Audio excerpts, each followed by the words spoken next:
तो misery novel 4 भाग में बटा हुआ है, जहां पहले भाग का नाम है एनी। तो नोवेल की शुरुआत हमारे मेन कैरेक्टर पॉल शेल्डन से होती है, जिसकी याददाश्त तो थोड़ी धुंधली सी थी। वो बार बार होश खो रहा था, फिर होश में आ रहा था और उसे बहुत तेज दर्द भी था। उसे ऐसा फील होता है कि एक औरत उसे सीपीआर दे रही है एंड अगेन वो डीप स्लीप में चला जाता है। जब उसे थोड़ा होश आता है तो वो खुद को बेड पे पाता है और उसके बगल में एक औरत बैठी थी जिसके हाथ में एक किताब थी। इस किताब का ऑथर पॉल खुद था। जी हाँ, पॉल एक राइटर था और पूछने पे पॉल को पता लगता है कि ये लोग साइड वाइंडर कोलोराडो में हैं। ये औरत अपना नाम एनी विल्क्स बताती है और वो खुद को पॉल की नंबर 1 फैन कहती है। यहाँ पॉल अब भी दर्द में था, स्पेशली लेग्स, और उसे ध्यान ही नहीं आ रहा था कि उसका एक्सीडेंट कैसे हुआ था। बस उसे इतनी सी बात पता थी कि ये औरत उसे कुछ पिल्स खिला रही थी जिससे पॉल का दर्द थोड़ा कम होता था। तो अब तक पॉल को इस जगह पे कुछ दिन हो गए थे और वो एनी को प्रॉपरली देख पाया था, जो कि पॉल के हिसाब से काफी लंबी चौड़ी औरत थी। एनी हर 6 घंटे पे पॉल को नॉवरिल नामक 2 पेन किलर्स देती थी। जैसे जैसे पॉल मेंटली थोड़ा स्टेबल हो रहा था, उसे 3 चीजें पता चल जाती है। पहली बात यह है कि एनी के पास ढेर सारे पेन किलर्स यानी नॉवरिल थे। देन पॉल नॉवरिल का एडिक्ट बन चुका था और एनी डेंजरसली क्रेजी है। क्यों? क्योंकि पॉल का जब एक्सीडेंट हुआ तो कोई सेन इंसान उसे अस्पताल लेके जाता, ना कि अपने घर पे रख के उसका इलाज करने लगता। अब यहाँ एनी कहती है कि वो पॉल की बहुत बड़ी फैन है, इतनी कि वो पॉल के सारे नॉवेल्स को 5-6 बार पढ़ चुकी है, barring the recent one. Accident के बाद से एनी के पास पॉल की वॉलेट थी और जब पॉल अपने वॉलेट के बारे में पूछता है तो एनी कहती है कि मैं उसे सुरक्षित अपने पास रखी हूँ। एनी तुरंत पॉल से यह भी पूछती है कि क्या तुम्हें लगता है कि मैं तुम्हारा कुछ चोरी कर लूंगी। इस पॉइंट पे एनी के एक्सप्रेशंस डार्क होने लग गए थे और इससे डरते हुए पॉल बहाना बना के टॉपिक चेंज कर देता है। आगे हम जान पाते हैं कि कैसे एनी पॉल को लेके यहाँ तक आई। दरअसल एनी अपने लाइव स्टॉक के लिए खाना लेने साइड वाइंडर गई थी और वहां स्टोर पे एनी को पता चलता है कि एक तूफान आने वाला है। ऐसे में एनी को वापस अपने फार्म पे आना था ताकि वो अपने एनिमल्स को खाना खिला सके, क्योंकि एनी के घर के आसपास कोई नहीं रहता। कई मील दूर एनी के नेबर्स रॉयडमैन्स रहते हैं और वो एनी को पसंद नहीं करते। खैर, जब एनी वापस आ रही थी तो रास्ते में उसे पॉल की गाड़ी पलटी हुई मिलती है और वो पॉल को बचा के अपने घर तक लेके आ गई। इस एक्सीडेंट में पॉल के पैर बुरी तरह से डैमेज हो गए थे, इतने कि पॉल अब भी उन्हें बिना तीव्र दर्द के हिला भी नहीं सकता था। इन बातों के थ्रू हम एक इंटरेस्टिंग चीज जान पाते हैं, विच वाज कि एनी के एक पिग का नाम मिजरी है और पॉल जो किताबें लिखता है उनमें उसकी जो मेन कैरेक्टर है उसका भी नाम मिजरी ही है। खैर, अब पॉल को याद आता है कि आखिर उसका एक्सीडेंट कैसे हुआ था। वो अपने यूजुअल होटल में था जहां वो अपनी किताबें लिखता है सिंस 1974 और तुरंत ही वो अपनी एक नई नोवेल फास्ट कार्स कंप्लीट किया था। वैसे फास्ट कार्स अभी तक पब्लिश नहीं हुई थी, बस उसकी एक मैन्युस्क्रिप्ट तैयार हुई थी। और पॉल की जो latest publish novel misery child थी, उसमें पॉल ने अपनी बुक की मेन कैरेक्टर मिजरी को ही मार दिया था and he was very happy about it. क्यों? क्योंकि उसे मिजरी कैरेक्टर पसंद नहीं थी। तो उसी को सेलिब्रेट करने और नए किताब फास्ट कार्स को कंप्लीट करने की खुशी में पॉल पी के गाड़ी ड्राइव करने निकलता है और बगल से सिगरेट लेने के चक्कर में उसका एक्सीडेंट हो जाता है। फिर एक्सीडेंट के बाद तो एनी उसे बचा के अपने घर ले ही आई और पिछले 2 हफ्ते से पॉल यही है जहां उसका खाना पीना आईवी से चल रहा था और उसके पैर टूट के बिल्कुल नाकाम पड़ चुके थे।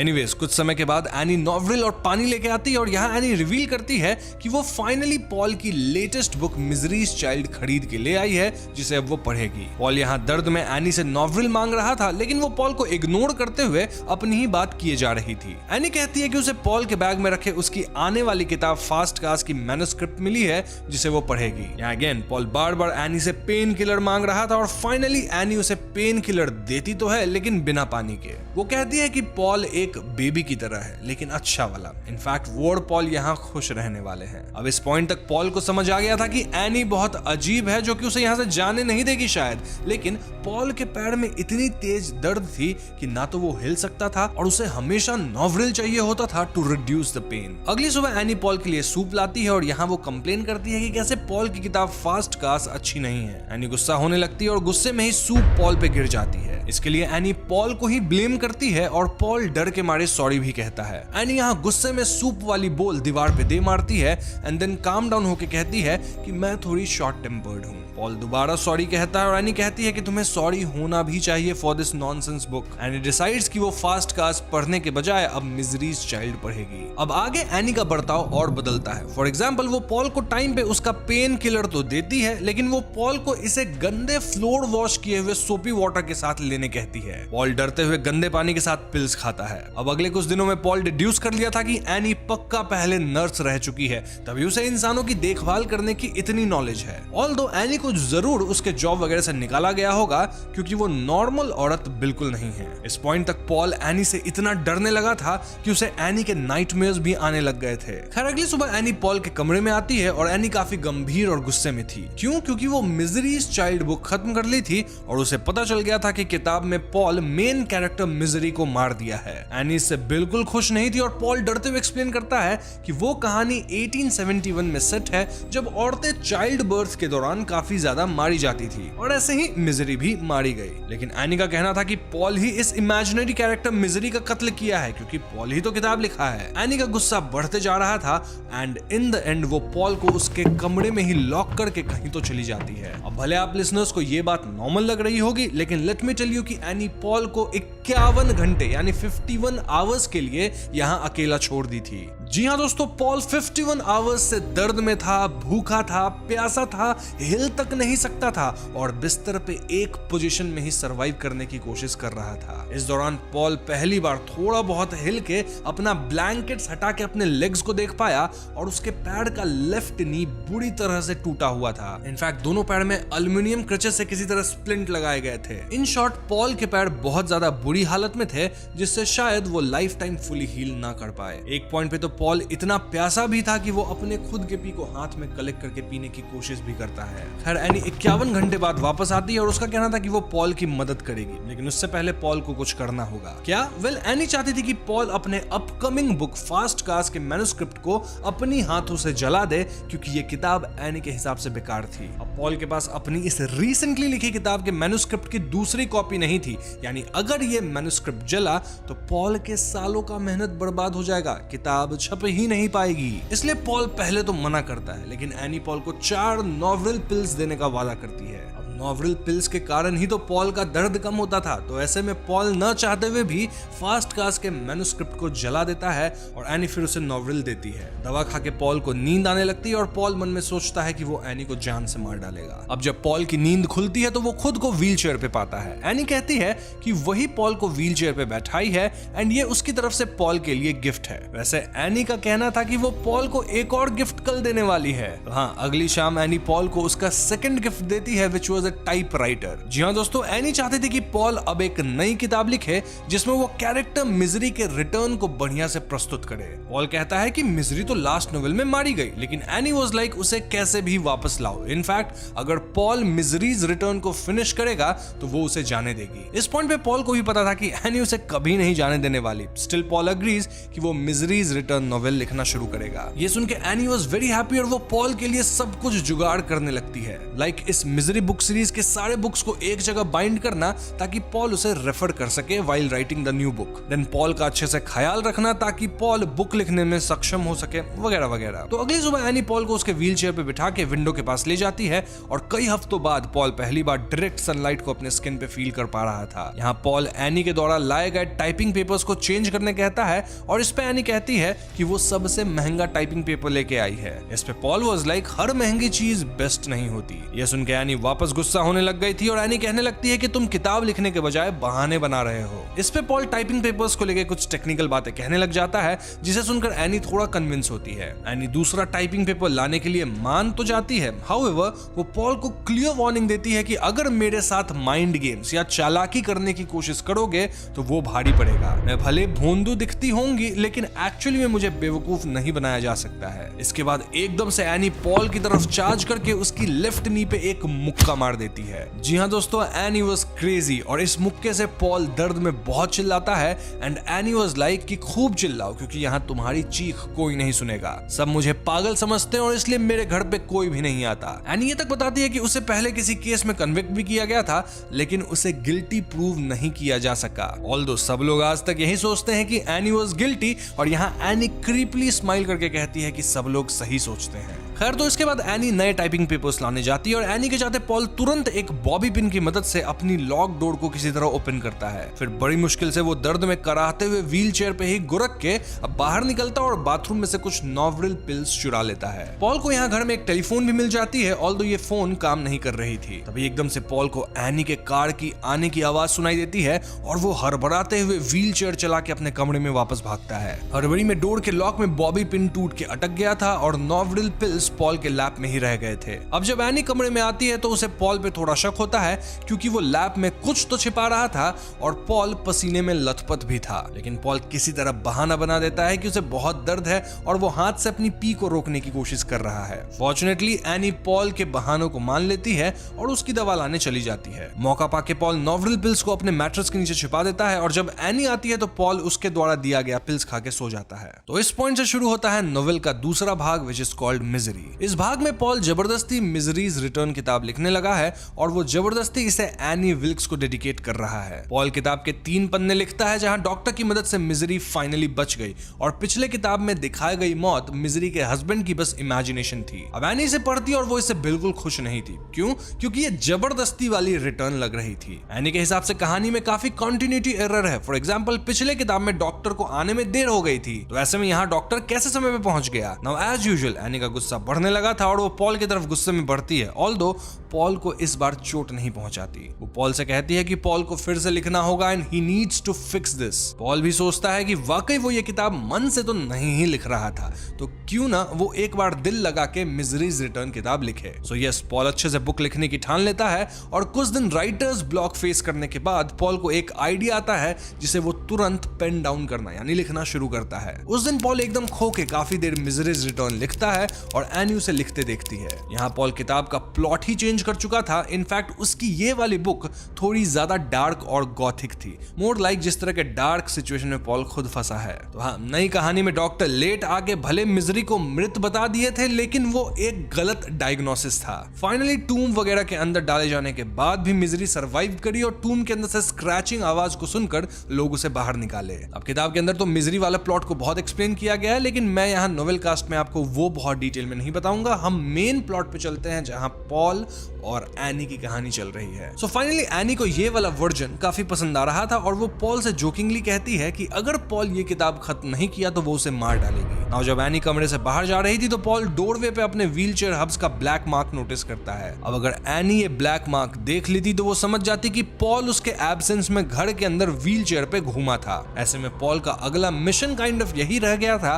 कि उसे ब्लैक मार्क को किसी तरह मिटा देना है। खैर कुछ समय बाद एनी भागते हुए पॉल के कमरे में आती है और वो पॉल के मुंह में कपड़ा डाल के उसे हैंडकफ कर देती है। क्यों? क्योंकि एनी के घर के बाहर एक इंसान आया था। जी हाँ दोस्तों, यहाँ एनी पॉल को वार्न करती है कि अगर वो थोड़ी सी भी आवाज किया तो वो पहले उस आदमी को मारेगी, देन पॉल को और फाइनली खुद को। नाउ पॉल खिड़की से देख पाता है कि वो आदमी एनी को एक पेपर देता है और एनी उस आदमी पे काफी चिल्लाती है। वो आदमी बिना कुछ एक्सप्रेशंस दिए वापस चला जाता है, जिसके बाद एनी पॉल के कमरे में आती है। एज इट टर्न्स आउट कि एनी के प्रॉपर्टी का टैक्स बढ़ गया है और क्योंकि एनी अपने प्रॉपर्टी टैक्स को टाइम पे पे नहीं करी है, वो अपने घर को बेच भी नहीं सकती। ये सुन के पॉल कहता है कि मेरे वॉलेट में $400 थे, तुम चाहो तो उन पैसों से अपना प्रॉपर्टी टैक्स भर दो। बेसिकली पॉल यहाँ जानबूझकर एनी के साथ अच्छा बर्ताव कर रहा था ताकि मौका पाके वो एनी के अगेंस्ट जा सके। वहीं एनी पॉल के इस मूव से खुश होकर उसे किस करती है। वो पैसे लेके अपना टैक्स पे करने चली जाती है और जाने से पहले वो पॉल को उसके व्हीलचेयर पे बैठा देती है एज आस्क्ड बाय पॉल, क्योंकि पॉल का कहना था कि वो किताब लिखेगा। तो हाँ, एनी के जाते पॉल बॉबी पिन से फिर लॉक खोलता है,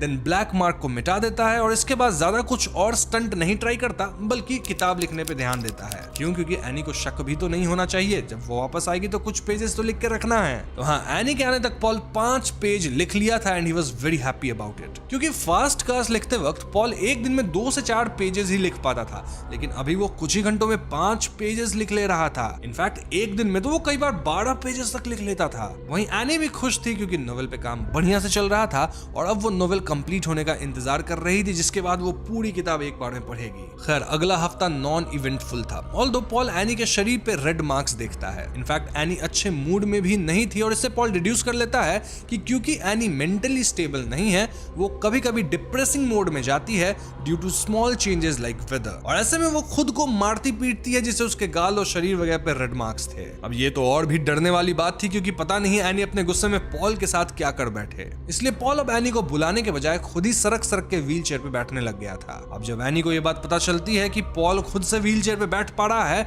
तो वो इससे बिल्कुल भी खुश नहीं थी और एनी पॉल से कह देती है कि अब से तुम अपना सारा काम खुद करो। नाउ आफ्टरनून में जब पॉल बेड पे जाने की कोशिश करता है तो वो गिर जाता है और इससे वो दर्द में चिल्लाता है। एनी पॉल की मदद करने नहीं आती और डेस्परेशन में पॉल नोवरिल खा के बेहोश हो जाता है। अब जब पॉल की नींद खुलती है तो वो एनी को अपने बेड के पास पाता है और यहाँ एनी के हाथ में एक रैट ट्रैप था। एनी कहती है कि बारिश के वक्त सेलर में रैट्स आ जाते हैं और इसके बाद एनी एक रैट को ट्रैप से निकाल के उसे अपने हाथों से स्क्वीज करके मार देती है। एनी के हिसाब से ऐसे फंसे हुए रैट्स पुअर थिंग्स है और उनकी सफरिंग को एंड करना चाहिए।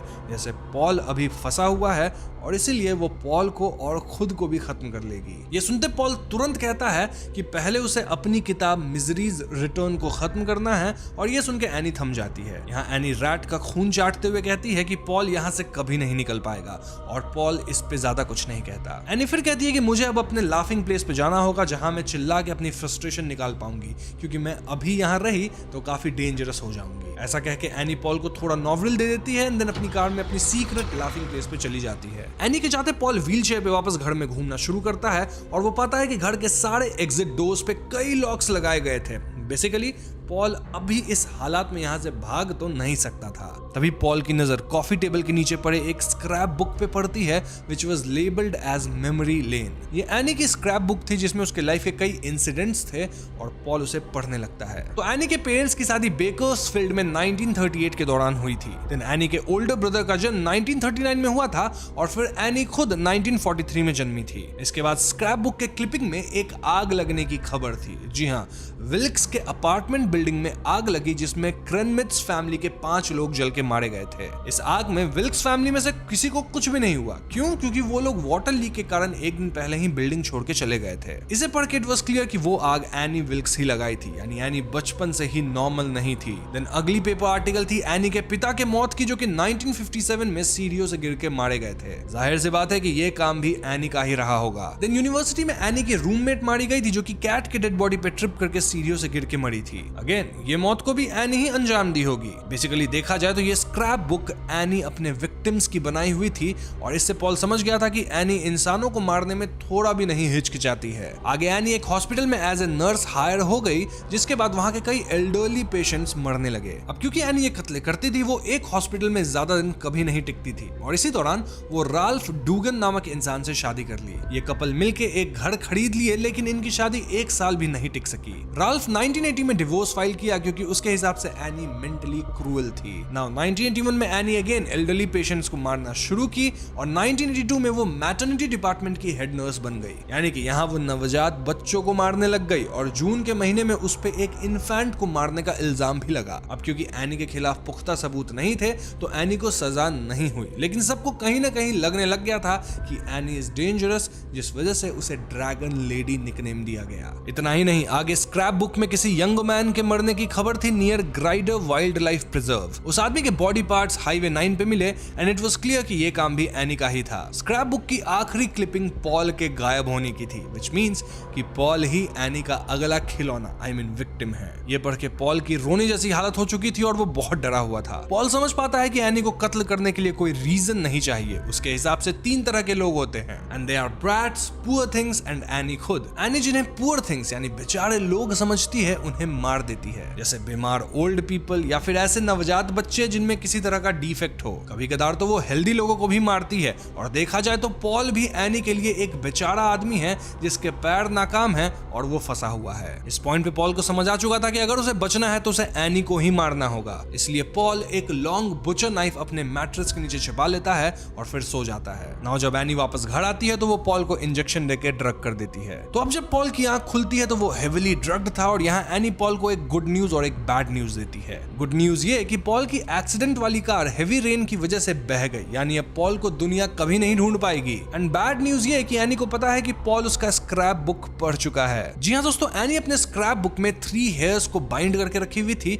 और जैसे ही पॉल स्क्रैप बुक खोला वो हेयर्स टूट गए और इससे जब एनी वापस अपनी बुक चेक करी तो उसे पता लग गया कि कोई तो उसकी किताब को छेड़ा है और घर में सिर्फ पॉल ही है तो ऑफ कोर्स पॉल ही पढ़ा होगा। एनी बताने लगती है कि कैसे वो हिचहाइकर को मारी क्योंकि वो एनी से झूठ बोला कि वो आर्टिस्ट है। एनी और वो लवर्स थे और जब एनी को पता लगा कि वो बेकार आर्टिस्ट है तो एनी उसे मार दी। इनफैक्ट वो इतने शातिर तरीके से बॉडी को डिस्पोज की कि पुलिस को 1 साल बाद बॉडी मिली और मारने वाले का कोई सबूत नहीं मिला। कमिंग टू पॉल, एनी कहती है कि उसे पता है कि पॉल कई बार कमरे से बाहर निकला है क्योंकि पहली बार ही उसे टूटा हुआ बॉबी पिन लॉक में मिल गया था। एनी गुस्से में पॉल से पूछती है कि वो कितनी बार आज तक बाहर गया है और पॉल डरते हुए कहता है 3 बार। अब भले पॉल सच कह रहा था लेकिन एनी का मानना था कि पॉल ज्यादा बार बाहर गया है और इस टेंस माहौल में पॉल एनी से किसी भी बात पे बहस करना ही नहीं चाहता था, तो पॉल मान लेता है कि ठीक है मैं बहुत बार बाहर गया। एनी यहाँ वो बुचर नाइफ भी निकालती है सेइंग कि इसे ये पॉल के मैट्रेस के नीचे पाई। इस पॉइंट तक पॉल की डर से हालत खराब थी, ऑल्दो पॉल वंडर कर रहा था कि एनी उसे प्री ऑप इंजेक्शन शॉट क्यों दी है। तभी एकदम से एनी एक कुल्हाड़ी लेती है, साथ ही एनी के पास एंटीसेप्टिक वाली लिक्विड भी थी। इसका मतलब समझे, एनी यहाँ एक्स से पॉल का एक पैर काटने वाली थी फॉर पनिशमेंट। जी हाँ दोस्तों, एनी सिर्फ 2 बार में ही पॉल का लेफ्ट लेग काट देती है और फिर वो कहती है कि I am a trained nurse. Then वो वुंड पे एंटीसेप्टिक लिक्विड डालती है, वुंड को ब्लो टॉर्च से रोकती है और इसी बीच पॉल दर्द में पागलों की तरह चिल्ला रहा था। देन एनी पॉल का कटा पैर लेके चल देती है और पॉल बेहोश हो जाता है। अब यहाँ से किताब का तीसरा भाग शुरू होता है which is named as Paul. तो अब पॉल के अंदर एनी के खिलाफ जाने की हिम्मत टूट चुकी थी। वहीं एनी अब अच्छे मूड में दिख रही थी जहां वो पॉल का कुछ ज्यादा ही ध्यान रख रही थी। एनी पॉल को मिजरीज रिटर्न की कहानी बताने कहती है लेकिन पॉल कहता है कि मैं तुम्हें नहीं बता सकता। क्यों? क्योंकि भले मैं अच्छा राइटर हूं लेकिन मैं स्टोरी अच्छे से सुना नहीं पाता। तो हाँ, जब किताब खत्म हो जाए तो तुम खुद इसे पढ़ लेना। अब ये सुन के एनी को गुस्सा तो आता है लेकिन वो इसे जाने देती है। आगे के दिनों में पॉल के टाइपराइटर के कुछ कीज टूट गए थे और पॉल इस बारे में बार बार कंप्लेन करने लग गया था। एनी को ये बात अच्छी बिल्कुल भी नहीं लगती क्योंकि एनी के हिसाब से ये बेस्ट टाइपराइटर थी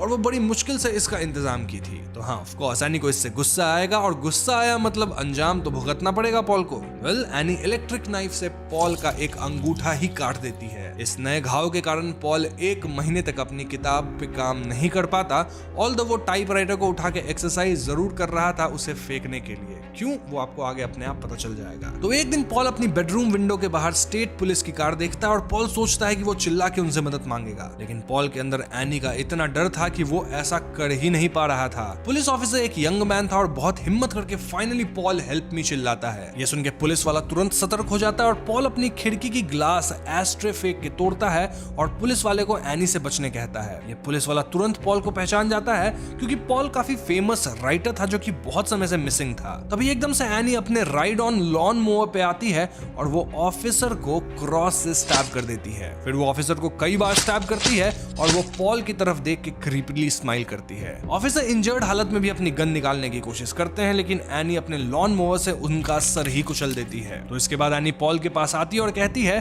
कि तुमसे मैं बाद में डील करूंगी, पहले वो रायता साफ कर दो जो तुम्हारी वजह से नीचे फैला है। बेसिकली एनी यहाँ पुलिस वाले के मौत का ब्लेम पॉल पे डालती है, सेइंग कि अगर पॉल चिल्ला के पुलिस को सतर्क नहीं करता तो वो पुलिस वाले को नहीं मारती। तो साफ सफाई करने के बाद वो पॉल को बेसमेंट डोर तक व्हीलचेयर पे लेके जाती है। देन वो पॉल को फूड, पेन किलर्स वगैरह देती है और अपने नेक्स्ट मूव्स प्लान करने लगती है। एनी को पता था कि क्योंकि वो एक पुलिस वाले को मार डाली है तो तहकीकात करते हुए 2 और पुलिस वाले इस जगह पे जरूर आएंगे। इसके लिए वो एक मनगढ़ंत कहानी रचती है कि वो उन 2 पुलिस वालों को ये कह देगी कि वो पहले वाले पुलिसमैन से मिली थी और उन्हें पीने के लिए पेप्सी दी थी। मीनवाइल वो आज रात ही इस मारे गए पुलिस वाले की कार अपनी लाफिंग प्लेस पे छिपा देगी और यहाँ से ऑपोजिट रास्ते में एक खाली पेप्सी कैन फेंक देगी जिसपे वो मारे गए पुलिसमैन की फिंगरप्रिंट्स डाल देगी। इससे होगा ये कि एनी चालाकी से ये फेक एविडेंस प्लांट कर देगी जिसको पाकर आने वाले 2 पुलिस वाले यहाँ से दूर चले जाएंगे। नाउ एनी पॉल को वार्न करती है कि अगर इस बार तुम कोई भी आवाज निकाले तो पहले मैं उन 2 पुलिस को मारूंगी, साथ ही तुम्हें भी मारूंगी और फाइनली खुद को खत्म कर लूंगी।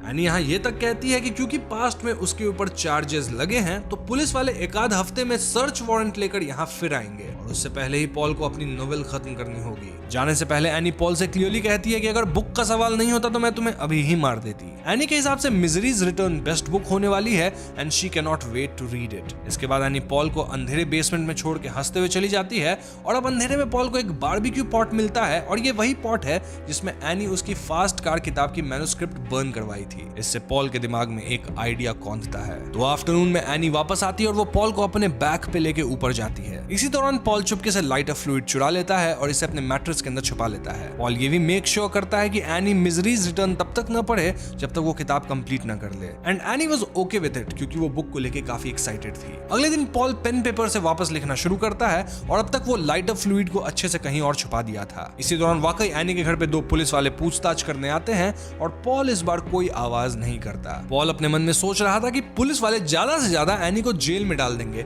लेकिन अब मैं एनी को खुद अपनी हाथों से मार के बदला लूंगा। मीनवाइल एनी अपने प्लान को अंजाम देती है जहां वो मारे गए ऑफिसर जिनका नाम कुशना था उनसे मिलने की बात बताती है एंड देन पेप्सी वाली झूठी कहानी चिपका देती है। ये सब सुनकर ये दोनों पुलिस वाले चले जाते हैं ऑल्दो उनका शक एनी पे अब भी था क्योंकि एनी के इर्द गिर्द पास्ट में काफी वायलेंट चीजें हो रखी थी। इसके 2 दिन बाद तक पॉल चुपचाप किताब कंप्लीट कर रहा था और अब तक ऑफिसर कुशना के मौत की खबर आग की तरह मीडिया में फैल चुकी थी। इतनी कि कई रिपोर्टर्स अब एनी के घर रिपोर्टिंग करने आ गए थे और एनी उन्हें बंदूक दिखा के भगा रही थी। एनी इन सबसे इतनी फ्रस्ट्रेट हो रही थी कि वो इन्हें ब्रैट्स कह रही थी और खुद को एज ड्रैगन लेडी रेफर कर रही थी। एनी गुस्से में अपने सर को इस कदर नोच रही थी कि उसके सर से खून निकलने लग गया था। वहीं पॉल चुपचाप अपनी किताब कंप्लीट करने में लगा था। इसके बाद लोकल पुलिस भी एनी को विजिट करती है और पॉल अब भी कोई आवाज नहीं निकालता। पुलिस के जाने के बाद एनी पॉल से पूछती है कि किताब कंप्लीट करने में कितना वक्त लगेगा और पॉल कहता है कि बस 2-3 दिन की और बात है। एनी वाज लाइक जल्दी खत्म करो क्योंकि अगली बार पुलिस वालों के पास मेरे घर का सर्च वारंट भी होगा। तो आगे पॉल लगातार बुक लिखे जा रहा था जिससे उसकी उंगलियों पे ब्लिस्टर्स आ गए थे।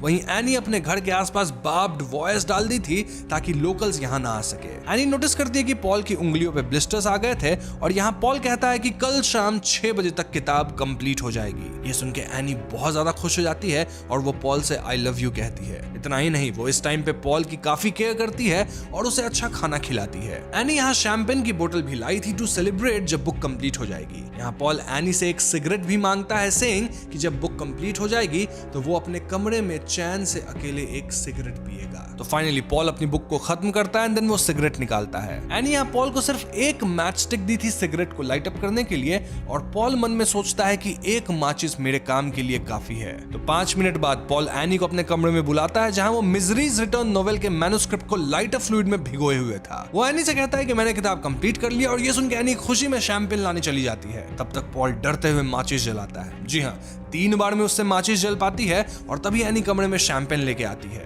फिर पॉल एनी के सामने कहता है कि ये किताब मेरी आज तक की सबसे अच्छी किताब है और अब मैं एक ऐसी लिटिल ट्रिक करूंगा जो कि मैं तुमसे ही सीखा हूँ। इसके बाद पॉल माचिस से पूरे मैन्युस्क्रिप्ट में आग लगा देता है। जी हाँ दोस्तों, जिस किताब को पढ़ने के लिए एनी इतनी बेताब थी उसे पॉल कंप्लीट किया एंड देन उसके सामने ही किताब में आग लगा दिया था। एनी तुरंत मैन्युस्क्रिप्ट को जलने से बचाने के लिए कूदती है और मौके का फायदा उठा के पॉल जलते हुए टाइपराइटर से एनी पे हमला कर देता है। हाँ, इसी के लिए वो टाइपराइटर उठाने वाला एक्सरसाइज कर रहा था। यहाँ चोटिल एनी और पॉल के बीच हाथापाई हो जाती है लेकिन याद रहे पॉल इस चीज के लिए बहुत अच्छी तरीके से प्रिपेयर्ड था और इसलिए वो एनी के ऊपर अपना पूरा शरीर ही लेके कूद जाता है। वो एनी के मुंह के अंदर जलती पेजेस डालने लगता है जिससे एनी का गला जलने लगा था। एनी किसी तरह उठती है लेकिन वो टाइपराइटर पे ट्रिप कर जाती है जिससे उसका सर एक मैंटल पीस पे जोर से लगता है। एनी की आंख अब भी खुली थी लेकिन वो जमीन पे पड़ी हुई थी और पॉल रेंगते हुए कमरे से बाहर निकलता है। एनी यहाँ पॉल को चोक करने की भी कोशिश करती है लेकिन उसका खुद का गला इतना जल गया था कि एनी के अंदर और लड़ने की ताकत नहीं बची थी। ऐसे में पॉल कमरे से बाहर निकल पाता है और कमरे को बाहर से लॉक करता है। देन फाइनली वो नॉवरिल के 3 कैप्सूल्स लेता है क्योंकि उसे बहुत दर्द हो रहा था एंड देन वो बाथरूम के सामने बेहोश हो जाता है। नाउ जब पॉल की आंख खुलती है तो वो खुद को बाथरूम के पास ही पाता है। पॉल के अंदर इतना डर था कि वो अब भी एनी की आवाज इमेजिन कर रहा था। पॉल सोचता है कि वो पूरे घर को आग लगा के निकल निकल लेगा, लेकिन वो ऐसा नहीं कर सकता था। क्यों? क्योंकि पॉल एनी के सामने मिजरीज रिटर्न की रियल मैन्युस्क्रिप्ट नहीं जलाया था। जी हाँ दोस्तों, दिस वाज द ट्विस्ट, जहां पॉल ओरिजिनल मैन्युस्क्रिप्ट अपने कमरे में ही छुपा के रखा था, क्योंकि इतनी अच्छी किताब को एक राइटर अपने हाथों से कैसे जला सकता है। लेकिन हाँ, वो एनी को भड़काने के लिए, चिढ़ाने के लिए और उसे इमोशनल स्टेट में ओवर पावर करने के लिए पूरा प्लान करता है, जहां वो एनी के सामने मोस्टली एवे ही कुछ पेजेस को जलाया, जिससे एनी को लगे कि ये तो मिजरीज रिटर्न के मैन्युस्क्रिप्ट को जला रहा है। और उसी मोमेंट का फायदा उठा के पॉल एनी को ओवर पावर भी कर पाया था। खैर, पॉल यहाँ रेंगते हुए हॉल में जाता है और डर के मारे वो अभी भी एनी को ही हर जगह देख पा रहा था। और वीकेंड से देख नहीं रहा था, बल्कि हेलुसिनेट कर रहा था। तभी बाहर 2 पुलिस वाले फिर आते हैं और पॉल सिरेमिक फिगर्स फेंकते हुए आवाज करके उन्हें अपनी ओर बुलाता है। पुलिसमैन तुरंत घर के अंदर ब्रेक इन करते हैं और पॉल उन्हें बताता है कि वही मिसिंग राइटर पॉल शेल्डन है। पॉल पुलिस वालों को सब कुछ बताता है और पुलिस वाले तुरंत पॉल वाला रूम चेक करने जाते हैं ताकि वो पता कर सके कि एनी फिलहाल किस हालत में है। पुलिस को यहाँ कमरे में कोई नहीं मिलती और ये सुन के पॉल इतना डरता है कि वहीं बेहोश हो जाता है। अब यहाँ से बुक का फाइनल भाग शुरू होता है, which is named as goddess. Basically अब कहानी 9 महीने आगे आ चुकी है, जहाँ पॉल वापस न्यूयॉर्क आ चुका है। डॉक्टर्स पॉल को नकली लेग्स वगैरह लगा दिए हैं, देन वॉकिंग स्टिक्स दिए हैं और पॉल का नोवरिल वाला एडिक्शन ठीक हो गया है। ऑल्दो पॉल अब बहुत पीने लगा है और कुछ लिख ही नहीं पाता, क्योंकि वो अब भी डीपली डिस्टर्ब्ड है। यहाँ हम जान पाते हैं कि पॉल मिजरीज रिटर्न के मैन्युस्क्रिप्ट को रिट्रीव कर पाया था। इनफैक्ट अब तो उसकी ये किताब छप भी चुकी है, which was very very successful. This makes Paul wonder कि क्या वो इतनी अच्छी किताब इसलिए लिख पाया क्योंकि वो बहुत अजीब सिचुएशन में था। देखा जाए तो पॉल को पीने की आदत तो थी और सारी नॉवेल्स को ड्रंक स्टेट में ही वो लिखता था, लेकिन मिजरीज रिटर्न एक ऐसी किताब थी जिसे पॉल पूरे होशो हवास में टॉर्चर सहते हुए और डेडिकेशन के साथ लिखा था। पॉल के एडिटर का कहना था कि पॉल को अपनी उस ट्रॉमेटाइजिंग इंसिडेंट पे भी बुक लिखनी चाहिए, लेकिन पॉल का मानना था कि वो उस घटना पे कभी नहीं लिख पाएगा। तो पॉल अपने अपार्टमेंट में वापस जाता है और अंदर आते ही पॉल को कुछ अजीब सी गंध आती है। वो देखता है कि एनी सफेद भूत की तरह अपने सफेद नर्स के यूनिफॉर्म में सोफे के पीछे से उठती है। एनी कुल्हाड़ी लेकर उस पर झपटती है और लगभग पॉल के शरीर को आधा काट देती है। फिर वो पॉल के दोनों हाथ काट देती है। पॉल चिल्लाने की कोशिश करता है, लेकिन अंततः एनी उसका सर काट देती है। मरने से पहले पॉल गॉडेस सोचता है। गॉडेस क्यों? क्योंकि एनी मर ही नहीं रही थी। तभी एकदम से पॉल को और हमें भी रियलाइज होता है कि यह पॉल का एक डिल्यूजन था। जी हाँ, एक विजन वो देख रहा था जिसमें पॉल रह रहा है। पॉल याद करता है कि वास्तव में तो पुलिस वाले को एनी मिल गई थी। जी हाँ, एनी बान में मृत अवस्था में पाई गई थी, क्योंकि एनी बेडरूम की खिड़की को तोड़ के बाहर कूद गई, देन रेंगती हुई बान में गई थी। बट देन सर में चोट लगने की वजह से एनी की मौत हो गई और एनी की लाश मिजरी नामक पिग के पास मिली। और रिपोर्ट्स में यह आया था कि एनी के सर की खोपड़ी टूट गई थी। इनफैक्ट जहां एनी पाई गई थी उसके हाथ में चेन सॉ का एक हैंडल भी था। ओवरऑल द पॉइंट इज कि एनी वाकई में मारी गई है, लेकिन पॉल इतना ज्यादा एनी से ट्रॉमेटाइज हो चुका था कि वो अब तक उसको याद करके ऐसी डिल्यूजनल चीजें देखता रहता है और उनसे डर जाता है। इसलिए अब पॉल पीने के बजाय एक एस्पिरिन लेता है और अपने वर्ड प्रोसेसर पे बैठता है। अपनी डेस्क पे पॉल को पीछे से शोर सुनाई देता है और वो मुड़ के देखता है कि एनी उसके हाथ में चेन सॉ लिए उसकी ओर आ रही थी। वो पलक झपकता है और एनी फिर से वहां नहीं थी। Again this was just a vision. आप देख सकते हैं कि पॉल कितना ट्रॉमेटाइज्ड है, वो कितना ज्यादा डिस्टर्ब हो चुका है। तो इसी गुस्से में पॉल डिसाइड्स कि वो फिर से लिखेगा। किस चीज पे? वेल, पॉल न्यूयॉर्क शहर में अपना पूरा जीवन बिताने वाले एक काल्पनिक लड़के एडी डेसमंड के बारे में लिखना शुरू कर देता है। एक बार जब पॉल को एहसास होता है कि जब भी वो एनी को देख पाता है वो सब काल्पनिक है, रियल नहीं है, तो वह अब अपने जीवन और इस प्रकार अपनी लेखन प्रक्रिया को नियंत्रण करने का निर्णय लेता है। यानी कि पॉल अब अपनी जिंदगी को अपने हिसाब से जीना चाहता था, उसे कंट्रोल करना चाहता था और एनी से नहीं डरना चाहता था। यहीं पे मिजरी नोवेल खत्म हो जाती है। तो दोस्तों, ये थी पूरी नोवेल की कहानी और कहानी काफी स्ट्रेट फॉरवर्ड सी है, जहां कुछ थियरीज वगैरह तो ऐसी है नहीं। ऑल्दो मैं यहाँ आपके कुछ डाउट्स को क्लियर जरूर कर देना चाहूंगा। So the first thing is कि पॉल को विश्वास था कि एनी को सबसे ज्यादा चोट पहुंचाने वाली चीज यह होगी कि वह उस मैन्युस्क्रिप्ट को नष्ट कर दे जिसे वह बहुत पसंद करती थी। उसने मैन्युस्क्रिप्ट को नष्ट करने का नाटक किया जबकि उसने असली कॉपी छुपा दी थी। देखा जाए तो पॉल को वहां एनी के साथ मरने में कोई दिक्कत नहीं थी, बस एनी को सेटिस्फैक्शन नहीं देना था, बल्कि तड़पाना था, जिस तरह से एनी पॉल को इतने महीनों तक तड़पाई थी। देखा जाए तो उसी तरफ में एनी विचलित हुई और पॉल उसे ओवरपावर कर पाया। वैसे क्या एनी वाकई मारी गई है? जी हाँ, मैं सोचता हूँ वो मर चुकी है। इनफैक्ट बुक में भी ये बात काफी क्लियरली बताई गई है। लेकिन हाँ, इस पूरे अनुभव से पॉल इतना ट्रॉमेटाइज्ड हो गया था कि उसे गंभीर भ्रांतियां हो रही थी। I mean he was very delusional, उसे विजन्स दिख रहे थे। लेकिन नोवेल के अंत में हम देखते हैं कि उसने फिर से लिखना शुरू कर दिया है। एंड आई पर्सनली थिंक कि वो अपनी खुद की कहानी को एक काल्पनिक पात्र के माध्यम माध्यम से अपनी अगली किताब में लिखेगा। और पॉल का फिर से लिखना कहीं ना कहीं ये भी दर्शाता है कि वो अब अपनी लाइफ को कंट्रोल में लेना चाहता है। तो हाँ, यही थी कुछ एक्स्ट्रा चीजें जो मैं आपको मिजरी नोवेल के बारे में बताना चाहता था।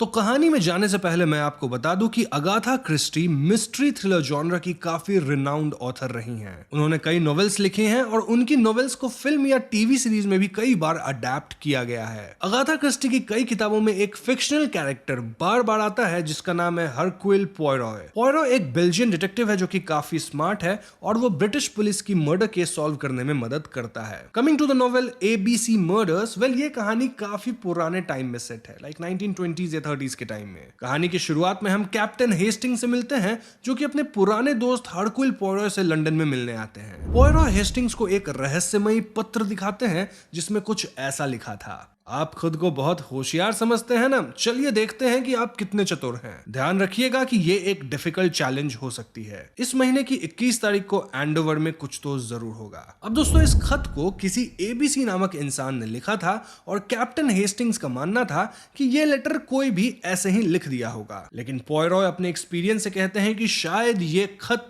असली है और इसमें कुछ तो अजीब जरूर है। पॉयरोय ये खत स्कॉटलैंड यार्ड यानी पुलिस को भी दिखाते हैं और पुलिस का भी कहना था कि कोई आपके साथ मजाक ही कर रहा है। अब इसी के पैरेलल में हम एक कैरेक्टर को जान पाते हैं जिसका नाम है अलेक्जेंडर बोनापार्ट कस्ट और वो 20 जून को एक type written list of names को देख रहा है। इस लिस्ट में वो पहले नाम पे टिक करता है। नाउ 21 तारीख को एंडोवर में एक कत्ल हो जाती है। ये कत्ल एक 60 साल की बूढ़ी औरत का था जो कि एक छोटा सा टोबैको शॉप चलाती थी। उस बूढ़ी औरत का हस्बैंड एक पियक्कर था जो कि पी के हमेशा उससे झगड़ा करता था और इनका कोई औलाद नहीं था। इस बूढ़ी औरत की बस एक भतीजी थी नेम्ड मेरी ड्रॉर जो कि लंदन में काम करती थी। इन बातों को जानने के बाद पुलिस को लगता है कि यह कत्ल उस बूढ़ी औरत का पति ही किया होगा क्योंकि झगड़ों में वो बार बार कहता था कि मैं तुम्हें मार डालूंगा। बट द पॉइंट वाज कि वो पियक्कर इंसान इतना स्मार्ट नहीं है कि कत्ल के पहले वो पॉयरोय को ऐसे लेटर लिख के चैलेंज वगैरह करे। इसके अलावा उस इंसान के पास एक एलाबाई भी था। एलाबाई बोले तो काइंड ऑफ प्रूफ कि कत्ल के वक्त वो उस लोकेशन पे नहीं बल्कि कहीं और था। अब जब पॉयरोय क्राइम सीन पे छानबीन और पूछताछ करते हैं तो उन्हें शॉप के टेबल पे एक रेलवे गाइड दिखता है। इस गाइड का नाम था ABC railway guide and this was a signal by the killer स्टेटिंग कि कत्ल उसने ही किया है, क्योंकि अगर आपको ध्यान हो तो लेटर भी ABC द्वारा ही लिखा गया था। पॉयरो यहाँ उस बूढ़ी औरत के कुछ रिलेटिव से बात करते हैं, स्पेशली मैरी ड्रॉर से, लेकिन उनसे बात करके क्लियर था कि उनका भी इस कत्ल में कोई हाथ नहीं है। इनफैक्ट क्राइम सीन पे भी फिंगरप्रिंट्स वगैरह काफी अच्छे तरीके से हटाए गए थे। आस पड़ोस में पूछने पर बस इतना पता चलता है कि कत्ल के वक्त ऐसा कुछ अलग हुआ ही नहीं था, बस सेल्समैन कुछ बेच रहा था एंड ऑल दैट। ओवरऑल इस पॉइंट पे पॉयरो को अपनी छानबीन से कुछ खास पता नहीं लग पाता। अब इस घटना के 1 महीने बाद पॉयरो को दूसरी खत मिलती है और इस बार खत में कत्ल का लोकेशन बेक्स हिल दिया गया था और डेट था 25। ये खत मिलते पॉयरो ब्रिटिश पुलिस और कमिश्नर्स वगैरह से मिलते हैं क्योंकि उन्हें किसी भी तरह से कत्ल होने से रोकना था। पॉयरो कहते हैं कि ये कातिल अल्फाबेट से खेल रहा है, जहां पहली खत मिसेस अशर की हुई, यानी उनका सरनेम A से शुरू हुआ है और टाउन एंडोवर भी A से ही स्टार्ट हुआ है जहां उनकी कत्ल हुई थी। सिमिलरली दूसरी कत्ल होने के लोकेशन बेक्स हिल बताया गया है जो कि B से शुरू होता है और जिसे मारा जाएगा उसका सरनेम भी शायद B से ही शुरू हो। इस अल्फाबेटिकल कत्ल को इंडिकेट करने के लिए ही किलर ABC रेलवे गाइड छोड़ता है क्राइम सीन पे और अपना नाम भी ABC बताता है। अब पुलिस पॉयरो के इस डिडक्शन को सीरियसली लेती तो है, लेकिन वो लोग कुछ कर नहीं पाते क्योंकि कुछ ही दिन बाद 25 तारीख को वाकई एक कत्ल होता है जिसे पुलिस रोक नहीं पाई थी। यह कत्ल एक नौजवान लड़की का हुआ था जिसे बेल्ट से गला घोटकर समुद्र किनारे मार दिया गया था। इस लड़की का नाम बेटी बर्नार्ड था और वाकई सरनेम B से ही शुरू हो रहा था। इनफैक्ट लड़की के लाश के नीचे इन्हें फिर से ABC रेलवेज गाइड किताब मिलती है प्रूविंग कि ये कत्ल सेम कातिल किया है। इस पॉइंट पे ब्रिटिश पुलिस की तरफ से इंस्पेक्टर क्रोम को अपॉइंट किया जाता है और क्रोम का मानना था कि पॉयरो जबरदस्ती का इस केस को लेकर हाइप अप हो रहे हैं। क्रोम पॉयरो के साथ काम करने में ज्यादा दिलचस्पी नहीं दिखा रहे थे, लेकिन मैनेजमेंट के कारण दोनों को साथ में काम करना पड़ता है। ये लोग पता लगाते हैं कि बेटी बर्नार्ड, जिसकी अभी मौत हुई है, वो सी साइड कैफे में एज अ वेट्रेस काम करती थी। वो डोनाल्ड फ्रेशर नामक इंसान से इंगेज थी जो कि दूसरे शहर में रहता है और वो लोकल रियल एस्टेट ऑफिस में काम करता है। खैर, इन्वेस्टिगेटर्स बेटी बर्नार्ड के परिवार से बात करने जाते हैं और हम जान पाते हैं कि उसके माता पिता एक रिटायर्ड कपल हैं। बेटी की एक बड़ी बहन भी है नेम्ड मेगन बर्नार्ड, जो कि लंदन में एज टाइपिस्ट काम करती है। बेटी के पेरेंट्स काफी रो रहे थे और वो बताते हैं कि उनकी बेटी अक्सर शाम में देर से घर आती थी। वो बेटी के फियांसे डोनाल्ड के बारे में भी अच्छी बातें बोलते हैं, इंडिकेटिंग कि डोनाल्ड का इस कत्ल से कोई लेना देना नहीं है। इंस्पेक्टर क्रोम यहाँ विक्टिम के कमरे की छानबीन करने लगते हैं और इसी दौरान पॉयरॉय और हेस्टिंग्स की मुलाकात मेगन बर्नार्ड से होती है। मेगन, जो कि विक्टिम की बड़ी बहन है, वो पॉयरॉय के बारे में जानती थी और वो ये तक जानते थे कि वो बहुत बड़ा डिटेक्टिव है और ऐसे में मेगन पॉयरॉय को कुछ जरूरी बातें बताने लगती है। मेगन कहती है कि उसकी बहन बेटी का स्वभाव थोड़ा फ्लर्टी था, यानी वो अनजान मर्दों से अटेंशन पाने के लिए फ्लर्ट करती थी और ये बात डोनाल्ड को भी पता थी, जिससे डोनाल्ड काफी चिढ़ता भी था। इस बात पे डोनाल्ड बेटी की काफी लड़ाई भी हुई है और रैंडम डिनर डेट्स वगैरह पे जाने के कारण ही बेटी घर देर से आती थी। एक बार तो बेटी एक दूसरे आदमी के साथ ईस्ट बॉन्ड टाउन चली गई थी और इससे डोनाल्ड इतना गुस्सा हुआ था कि वो बेटी को मारने की धमकी भी दिया था। इस पॉइंट पे डोनाल्ड भी यहाँ आ जाता है और पॉयरॉय उसे पीने के लिए विस्की देते हैं। देन पूछताछ में पॉयरॉय डायरेक्टली पूछ लेते हैं कि आप बेटी को कत्ल की रात फॉलो किए थे ना, क्योंकि आपको पता था बेटी अनजान लोगों से मिलती है और उस पर आपको हमेशा शक रहता था, तो आप बताओ बेटी उस दिन किससे मिली थी। ये सुन के डोनाल्ड पहले तो गुस्साता है, लेकिन फिर वो तुरंत बता देता है कि हाँ, वो बेटी को कत्ल की रात फॉलो करने बाहर निकला जरूर था। क्योंकि डोनाल्ड को यह पता लगाना था कि बेटी किससे मिलने जा रही है, लेकिन अनफॉर्चुनेटली डोनाल्ड बेटी को ढूंढ ही नहीं पाया और इसी कारण से वो अपने घर वापस चला गया था। तो ये सब इंफॉर्मेशन कलेक्ट करने के बाद पुलिस अंदेशा लगाती है कि अगली कत्ल किसी ऐसे टाउन में होगी जो कि सी से शुरू होगा और किसी ऐसे आदमी की जिसका सरनेम सी से ही होगा। वैसे बेटी की कत्ल काफी बड़ी न्यूज बन गई थी, ऑल्दो जनरल पब्लिक को अब तक ये नहीं पता था कि पहली और दूसरी कत्ल आपस में लिंक्ड है। पुलिस भी ये बात बाहर नहीं जाने देना चाहती थी, वरना इससे सोसाइटी में अनरेस्ट आ सकता था। खैर, तो आगे फाइनली तीसरी खत आती है और खत में लिखा था कि ये कत्ल चर्स्टन टाउन में 30 तारीख को होगी। Now this letter was different, क्योंकि यूजुअली खत कत्ल से कुछ दिनों पहले आती थी, लेकिन इस बार ये लेटर 30 तारीख को ही आई है, यानी आज ही कत्ल होने वाली थी। पॉयरो पाते हैं कि ये खत 27 तारीख को लिखी गई थी और खत के ऊपर गलत एड्रेस लिखा गया था। आई मीन व्हाइट हॉर्स मैंसन लिखा गया था इंस्टेड ऑफ व्हाइट हेवन मैंसन, जहां पॉयरो रहते हैं। तो इसी एड्रेस कंफ्यूजन की वजह से ये खत लेट हो गई है और ऐसे में पॉयरो पुलिस वगैरह के साथ तुरंत चर्स्टन के लिए निकलते हैं। स्टेशन पे हेस्टिंग्स और पॉयरो क्रोम से मिलते हैं और यहाँ हेस्टिंग्स का कहना था कि कातिल जानबूझकर गलत एड्रेस लिख दिया, वहीं क्रोम का मानना था कि गलत एड्रेस गलती से ही लिखी गई होगी। खैर, जैसे ही ट्रेन खुल जाती है, इन्वेस्टिगेटर्स को खबर मिलती है कि चर्स्टन के सर कार्माइकल क्लार्क मृत पाए गए हैं। कार्माइकल क्लार्क एक रिटायर्ड डॉक्टर थे जिन्हें चाइनीज आर्ट कलेक्ट करना पसंद था। इनफैक्ट वो एक काफी फेमस इंसान थे और उनकी मौत तो एक मीडिया सेंसेशन बन ही जाएगी, जिससे पब्लिक को भी इस केस के बारे में सब पता चल जाएगा। देखा जाए तो पहले ए का कत्ल हुआ, देन बी का और अब सी का।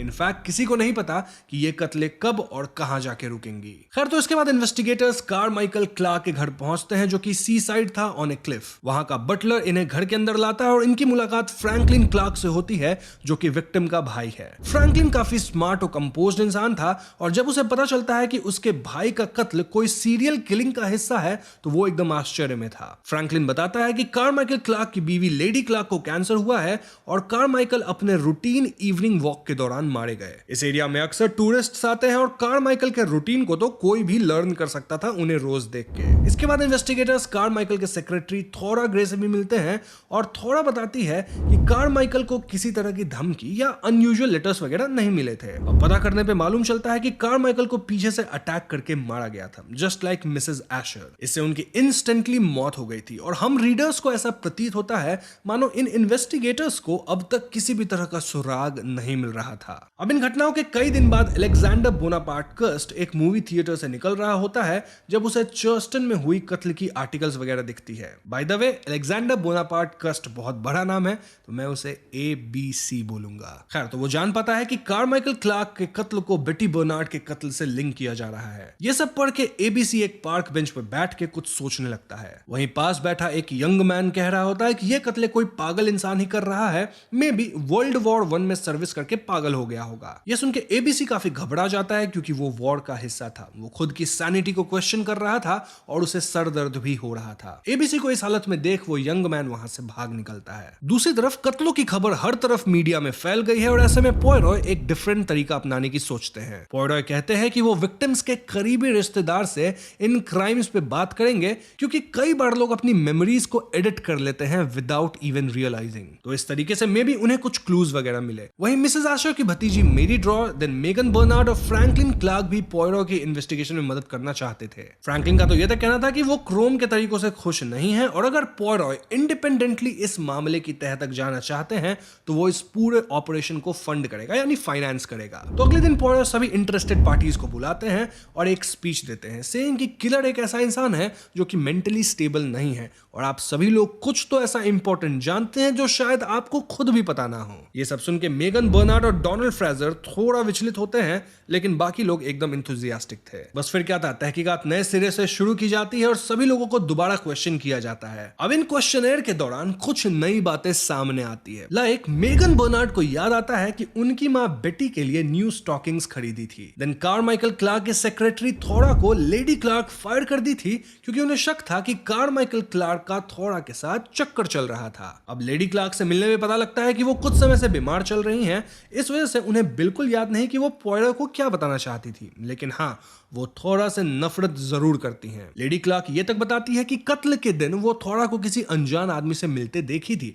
जबकि थोड़ा का कहना था कि वो उस दिन किसी से नहीं मिली थी। तो क्या थोड़ा झूठ बोल रही है या फिर थोड़ा इस डिटेल को मिस कर गई? खैर, इस पॉइंट तक अगली खत आ चुकी थी और ये डॉनकास्टर में 11 सितंबर को होने वाला था। ये जानते ही पॉयरॉय वापस से सिविलियन ग्रुप को गैदर करवाते हैं और यहाँ फ्रैंकलिन एक लिस्ट भी बनाता है जिसमें लिखा गया था कि फिलहाल इन्वेस्टिगेशन में हमें क्या क्या पता है। अब यहाँ पे थोड़ा सा डायरेक्ट पूछ लिया जाता है कि कत्ल के दिन वो किससे मिली थी, और थोड़ा पहले तो डिनाई करती है, लेकिन फिर वो बताती है कि वो एक वॉर वेटरन से मिली थी जो कि स्टॉकिंग्स बेच रहा था। अब अगर आपको ध्यान हो तो मेगन की मॉम भी बेटी के लिए स्टॉकिंग्स खरीदी थी। इनफैक्ट मिसेस अशर की दुकान पे भी पॉयरॉय एक न्यू स्टॉकिंग्स को देखा था, यानी हर हाल में कत्ल वाली जगह पे एक स्टॉकिंग सेलर जरूर दिखा था जो कि एक वॉर वेटरन भी है। पॉयरॉय फौरन ये सब क्रोम को बताते हैं ताकि क्रोम इस तरह के स्टॉकिंग सेल्समैन को ढूंढ सके। वहीं दूसरी तरफ हम अलेक्जेंडर बोनापार्ट पे वापस फोकस कर पाते हैं, और अगर आप ध्यान दें तो इसका नाम है ABC। इनफैक्ट वो वॉर वेटरन भी है ना। वो जहां पे रह रहा था वहां की लैंड लेडी मिसेस मरबेरी उससे पूछती हैं कि क्या तुम आज फिर से ट्रैवल कर रहे हो?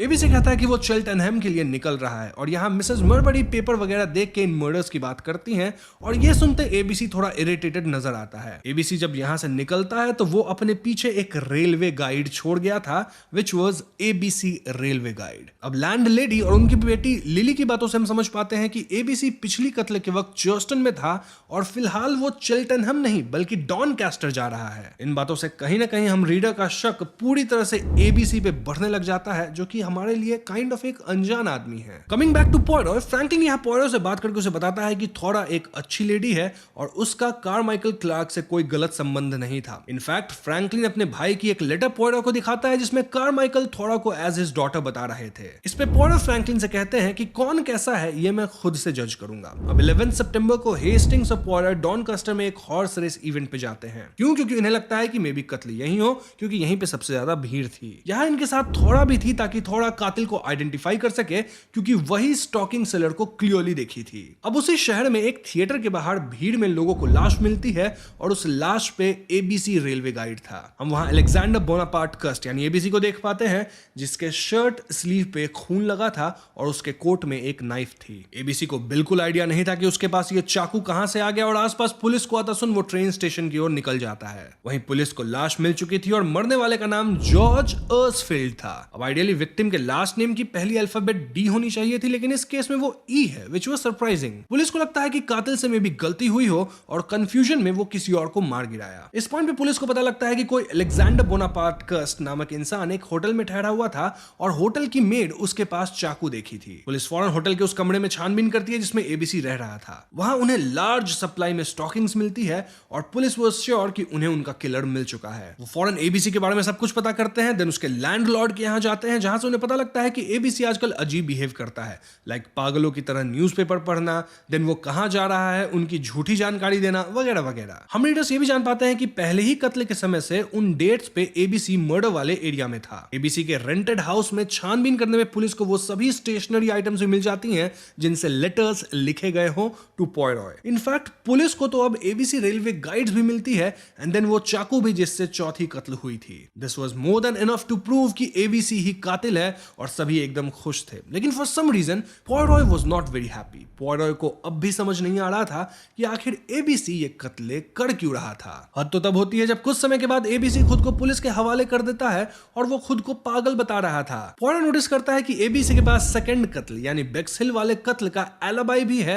स्टिल वो खुद को डिफेंड करने के बजाय ये कह रहा है कि मैं मेंटली स्टेबल नहीं हूं। अब आप पूछ सकते हैं कि कैसी एलिबाई थी? वेल, एक माइनिंग इंजीनियर बताता है कि जब बेक्स हिल में कत्ल हुआ था तब एबीसी उसके साथ होटल में डोमिनोज खेल रहा था। इन कंफ्यूजन के कारण केस काफी पेचीदा हो गया था, क्योंकि देखा जाए तो एक तरफ एबीसी के खिलाफ इतनी सारी सबूतें हैं, वहीं दूसरी तरफ एबीसी के कत्ल करने की मोटिव का बिल्कुल भी पता नहीं चल रहा। इनफैक्ट एबीसी खुद को लेके ही श्योर नहीं है और वो इंसैनिटी प्लीड कर रहा है। ऐसे में पॉयरॉय हेस्टिंग्स और इस केस से जुड़े सभी लोगों को बेक्स हिल बुलाते हैं। पॉयरॉय यहाँ सभी को टी पे बुलाते हैं और वो सभी लोगों के साथ एक गेम खेलना चाहते हैं जहां वो सबसे एक सवाल पूछेंगे। वो फ्रैंकलिन क्लार्क से पूछते हैं कि स्कॉट घुड़दौड़ में टोपी के बारे में उनका क्या विचार है, और क्लार्क बताते हैं कि टोपी हमेशा की तरह दिखावटी थी। वो डोनाल्ड फ्रेजर से पूछते हैं कि उनकी वार्षिक छुट्टी कब थी, और फ्रेजर बताते हैं कि यह अगस्त की शुरुआत में थी। वो थोड़ा ग्रे से पूछते हैं कि क्या वह कार्माइकल क्लार्क की पत्नी की मृत्यु के बाद उनसे शादी करती। ये सुनकर थोड़ा नाराज हो जाती है और कहती है कि वो अपने नियोक्ता यानी उनके जो एम्प्लॉयर है उसे एक पिता के रूप में मानती थी, और अंततः कहती है कि वो ऐसा नहीं करती। अब जब ये सवाल थोड़ा सा पूछा गया था तो हम रीडर्स को बताया जाता है कि फ्रैंकलिन इससे गुस्से में दिख रहा था। नाउ पॉयरॉय मेगन से पूछते हैं कि क्या वो चाहती है कि इस मामले को सुलझाया जाए, और मेगन जोर से ना कहती है। इससे पॉयरॉय उनकी ईमानदारी से प्रभावित होते हैं। वो मेरी रॉ से पूछते हैं कि क्या उनका कोई बॉयफ्रेंड है, और वह हाँ कहती है। अंत में वो घोषणा करते हैं कि वो और हेस्टिंग एक दूसरे काम पे बाहर जाएंगे। नाउ इन क्वेश्चंस को सुनकर हम रीडर को ज्यादा समझ नहीं पाते कि पॉयरॉय के दिमाग में क्या चल रहा है, लेकिन कुछ तो जरूर चल रहा था। अब अगले दिन पॉयरॉय एबीसी से मिलते हैं एंड सरप्राइजिंगली एबीसी उन्हें नहीं पहचानता था। एबीसी को तो लगता है कि पॉयरॉय शायद कोई वकील है, and this was again surprising क्योंकि कातिल तो पॉयरॉय को स्पेशली खत लिख रहा था ना। पूछताछ में पता चलता है कि एबीसी बचपन से उतना स्मार्ट नहीं था, इसलिए वो वॉर में हिस्सा लिया, और वॉर वाला वक्त उसके लिए ठीक ठाक ही था। वॉर के बाद उसका क्लर्क वाला करियर अच्छा नहीं चला, इसलिए अब वो स्टॉकिंग्स बेचने का काम करता है। एबीसी का कहना था कि कोई तो उसको फंसा रहा है क्योंकि उसे रेलवे गाइड्स के बारे में कुछ भी नहीं पता। वो मिसेस एशर के पास भी इसलिए गया था क्योंकि कहीं से तो वो स्टॉकिंग बेचना शुरू करेगा ना। एबीसी को डोमिनोज के खेल की याद आती है और एक अन्य खेल की भी जो उसने एक बार एक अजनबी के साथ खेला था जिसने उसकी हथेली पढ़ी थी। उस अजनबी ने भविष्यवाणी की थी कि एबीसी प्रसिद्ध होगा, लेकिन साथ ही वह यह भी कहा था कि एबीसी हिंसक तरीके से मरेगा, शायद फांसी के तख्ते पर। एबीसी डरते हुए स्वीकार करता है कि उसके मिर्गी के दौरे उसे चीजें भूलने पर मजबूर कर देते हैं। पॉयरॉय पूछते हैं कि क्या वो इस बात को लेकर निश्चित है कि उसने हत्याएं की हैं, और एबीसी कहता है कि हाँ, लेकिन उसे यह नहीं पता कि उसने ऐसा क्यों किया, कब किया या फिर कैसे किया। अब दोस्तों इस पॉइंट पे किताब में सिर्फ 2 चैप्टर्स बचे हैं और अब सारे राज एक एक करके खुलने लगेंगे। पॉयरॉय बताते हैं कि कत्लों की जो अल्फाबेटिकल स्कीम थी वो ऑर्डर को दर्शाती है, लेकिन देखा जाए तो विक्टिम्स के बीच कोई भी लिंक नहीं था। पॉयरॉय स्वीकार करते हैं कि उन्होंने रेलवे गाइड को महत्व दिया था क्योंकि एबीसी का चयन एक रेलवे उन्मुख यानी रेलवे माइंडेड व्यक्ति की ओर इशारा करता है जिसके पास बचकानी व्यवस्थाएं थी। बेटी बोनार्ड की मौत से यह संकेत मिलता है कि हत्यारा एक आकर्षक यानी कि अट्रैक्टिव आदमी होना चाहिए जो उसे आकर्षित कर सके। तभी तो बेटी उसके साथ डेट पे गई होगी जहां बेटी के बेल्ट से ही उसका गला घोट के उसे मारा गया होगा। मतलब बेटी का बेल्ट जबरदस्ती तो नहीं निकाला गया होगा, प्यार से उसके साथ फ्लर्ट करते हुए निकाला गया एंड देन उसी से गला घोट दिया गया। तो हाँ, ये प्रूव करता है कि जो भी बेटी के साथ था यानी जो कातिल है वो सुंदर या अच्छा दिखता है, और एबीसी की अगर हम बात करें तो वो तो बहुत ही सामान्य यानी बहुत कॉमन दिखने वाला आदमी है। एंड देन एबीसी के पास ऐसी फ्लर्टी स्किल भी नहीं है कि वो बेटी को इस कदर लुभा सके। इनफैक्ट बेटी वाले कत्ल की तो एलिबाई भी एबीसी के पास थी। तो इससे तो प्रूव होता है कि बेटी वाली हत्या एबीसी ने नहीं करी है। लेकिन हम ये तो कह सकते हैं कि बाकी कत्ल वो किया हो। अगर ऐसा है तो बेटी के कत्ल के वक्त वहां एबीसी रेलवे गाइड कैसे मिला, क्योंकि ये रेलवे गाइड वाली बात तो सिर्फ और सिर्फ पॉयरॉय और कुछ पुलिस वालों को ही पता था। यानी कातिल एक ही इंसान है जो कि ये चारों कत्ल किया है और वो कातिल एबीसी नहीं है। अब पॉयरो जब वापस लेटर्स को पढ़ते हैं तो वो समझ पाते हैं कि कातिल कोई मेंटल डिसऑर्डर वाला आदमी भी नहीं है, बल्कि एक ऐसा आदमी है जो प्रिटेंड कर रहा है कि वो मेंटली चैलेंज्ड है। दरअसल कातिल को इन 4 खून में सिर्फ एक कत्ल करना था, लेकिन वो जानबूझ के 4 कत्ल किया ताकि सबको लगे कि ये किसी तरह का सीरियल किलिंग है। तभी तो उसके एक सबसे खास मर्डर की ओर से सबका ध्यान हट जाएगा और लोग उस एक खास कत्ल को इंडिपेंडेंटली नहीं देखेंगे। तो आखिर इन 4 कत्लों में से वो खास कत्ल कौन सा है? Well, it was the third murder, क्योंकि इस कत्ल को रोक पाने के लिए पॉयरो और पुलिस को बिल्कुल वक्त नहीं मिला था। अगर आपको याद हो तो तीसरे कत्ल वाला खत लेट आया था और सेम डे कत्ल हुआ था। ऐसा इसलिए क्योंकि कातिल ने जानबूझकर गलत एड्रेस दिया था ताकि इस खास कत्ल को किसी भी हाल में रोका जा सके। Now the question here is कि आखिर कातिल है कौन? पॉयरो पॉइंट आउट करते हैं कि कातिल है फ्रैंकलिन क्लार्क, जो कि विक्टिम कारमाइकल क्लार्क का भाई है। जी हां दोस्तों, ये सुनते फ्रैंकलिन हंस के कहता है कि मैंने कत्ल नहीं किया है, लेकिन पॉयरो यहां ये सारे प्रूफ्स प्रोड्यूस करना शुरू करते हैं। फ्रैंकलिन वह था जिसने सबसे पहले पीड़ित परिवारों को एक साथ लाकर हत्यारे का पता लगाने का विचार सुझाया था, ताकि वो हमेशा उनसे एक कदम आगे रह सके। वो जांच के करीब आ जाता था और खुद को पॉयरो का प्रशंसक बताता था, पत्रों की नकारात्मकता का कोई संकेत नहीं दिखाता। बेटी को उसकी खुद की बेल्ट से मारा गया था और इसका मतलब है कि बेटी ने किसी को यह करने की अनुमति दी थी। फ्रैंकलिन क्लियरली अट्रैक्टिव और फ्लर्टी दोनों था और वो बेटी को आसानी से आकर्षित यानी कि अपनी ओर अट्रैक्ट कर सकता था। उसने एक दिन उनके सभा के दौरान यहाँ एक लिस्ट बनाई थी जो कि उसके व्यवस्थित दिमाग को इंडिकेट करती है। तो क्वेश्चन इज कि फ्रैंकलिन ऐसा किया क्यों? वेल, पॉयरो के हिसाब से फ्रैंकलिन का मोटिव भी एकदम क्लियर है। वो अपने भाई की संपत्ति का वारिस बनना चाहता था और अगर उसके भाई और थोड़ा के बीच शादी हो जाती तो उनके बच्चे फिर वारिस होते। अब थोड़ा भले ये दिखाए कि उसकी कोई नियत नहीं थी, लेकिन उसकी नियत थी। अभी तो फ्रैंकलिन के भाई की मृत्यु के बाद उसने अपना ध्यान फ्रैंकलिन की ओर मोड़ लिया था। ओके, अगर हम मान भी लेते हैं कि चलो फ्रैंकलिन ही कातिल है, तो एबीसी इन सब पचड़ों में कैसे पड़ा और कई सबूत उसके खिलाफ क्यों है? इनफैक्ट एबीसी खुद क्यों बोल रहा कि वो कातिल है? वेल, फ्रैंकलिन रैंडमली एक बार एबीसी से मिला था और तभी उसके दिमाग में ये आइडिया आया। एबीसी को एपिलेप्सी थी, यानी उसे कुछ याद नहीं रहता था और फ्रैंकलिन सोचा कि वो कत्ल वगैरह करके आराम से एबीसी को फंसा देगा। फ्रैंकलिन ने एबीसी को उसके असाइनमेंट्स देने के लिए पत्र लिखे जिसमें स्टॉकिंग्स बेचने का काम दिया गया था। जी हाँ, फ्रैंकलिन ही एबीसी को हायर किया था और उन जगहों पे भेज देता था जहां पे स्टॉकिंग्स उसे बेचना है और उन्हीं जगह पे कत्ल होती थी, यानी फ्रैंकलिन खुद कत्ल करता था। इनफैक्ट इसके बाद फ्रैंकलिन उसे वह टाइपराइटर भी भेजा जिस पे फ्रैंकलिन खुद से लेटर्स लिखा था। मूल रूप से बेचारा एबीसी सोचता था कि किसी ने उसे स्टॉकिंग्स बेचने के लिए काम पर रखा है और वह बस यही कर रहा था और कुछ नहीं, लेकिन किसे बेचना है यह फ्रैंकलिन तय करता था और इसलिए ऐसा लगता था कि एबीसी हत्यारा है, क्योंकि कत्ल वाली जगह पे एबीसी पहले आता था क्योंकि फ्रैंकलिन उसे भेजता था। फ्रैंकलिन ने ए से किसी को मारा, देन बी से भी किसी को मार डाला, यह सुनिश्चित करते हुए कि हमेशा एबीसी आसपास हो। चौथे कत्ल के दौरान वो रैंडमली किसी को मार दिया क्योंकि उसे जिसे एक्चुअली में मारना था उसको तो वो मार चुका था, यानी उसका काम हो चुका था और ऐसे में अब उसे पैटर्न वगैरह फॉलो करने की जरूरत नहीं थी। देन वो थिएटर से बाहर निकलते वक्त चाकू एबीसी के कोट में डाल दिया। अब क्योंकि एबीसी थोड़ा मेंटली अनवेल था, वो इस सबूत और अन्य शहरों में अपनी उपस्थिति के आधार पर फैसला करता है कि वो खुद दोषी होगा। एबीसी को अपना तो कुछ याद रहता नहीं था, तो वो कहीं ना कहीं सोचने लग गया था कि हो सकता है मैं ही सभी को मार रहा हूं क्योंकि सारी क्लूज तो मेरी तरफ ही पॉइंट आउट करती है। जबकि सच तो यह है कि एबीसी को फ्रैंकलिन द्वारा बहुत ही स्मार्टली, बहुत ही चतुर तरीके से फ्रेम किया गया था। आगे प्रूफ्स के तौर पे पॉयरो कहते हैं कि कुछ विटनेसेस आइडेंटिफाई किए हैं कि फ्रैंकलिन थिएटर के बाहर दिखा था। देन कैफे की एक दूसरी वेट्रेस उसे बेटी के साथ भी देखी थी। इनफैक्ट एबीसी के टाइपराइटर की एक की पे फ्रैंकलिन की फिंगरप्रिंट पाई गई है। ये सब सुनते फ्रैंकलिन कबूल कर लेता है कि हाँ,